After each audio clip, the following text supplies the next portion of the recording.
इनका सबसे पहला रूप है शैलपुत्री। शैलपुत्री अर्थात पर्वतराज हिमावन की पुत्र। इनका वाहन वृषभ है और इसी कारणवश इन्हें वृषारुधा के नाम से भी जाना जाता है। नवदुर्गा का दूसरा रूप है ब्रह्मचारिणी। ब्रह्म अर्थात तपस्या, चारिणी अर्थात आचरण करने वाली।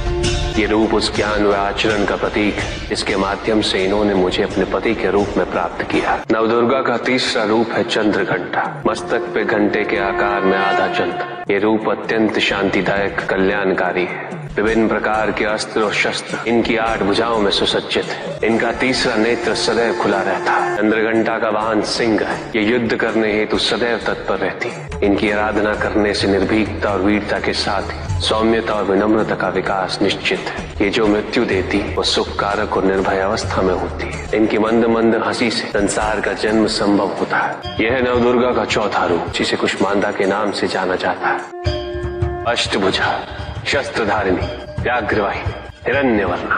केवल यही है जो सूर्य के भीतर लोक में वास करती है। 10 दिशाएं इन्हीं से आलोकित है। जिनकी कृपा से मूर्ता भी ज्ञान सागर में परिवर्तित हो जाती है। वो है स्कंद माता अर्थात तुम्हारी माता। नवदुर्गा का 5वां रूप सिंह वाहिनी और इनकी उपासना द्वारा मोक्ष का मार्ग सुलभ होता है। जिस रूप में इन्होंने महिषासुर का वध किया वो कात्यायनी कहलाता है। इनकी आराधना करने से अर्थ, धर्म, काम और मोक्ष फलों की प्राप्ति होती है। श्याम रंग, खुले केश, एक हाथ में लोहे का कांटा और एक में खड़ग, जिनका आशीष शुभों का कर्ता और कारक है। ये रूप कालरात्रि रूप कहलाता है। ये अंधकार का विनाश करती हैं। इनकी आराधना करने से असुरी शक्तियां भी भयभीत हो जाती हैं। श्वेत वर्ण, श्वेत वस्त्रों से सुसज्जित, चतुर्भुज, त्रिशूलधारी, तालवाद्य धारण करने वाली ये इस रूप में अपने उपासकों को अभयदान देती। ये इनका महागौरी रूप है। माँ दुर्गा का 9वां रूप सिद्धदात्री कहलाता है।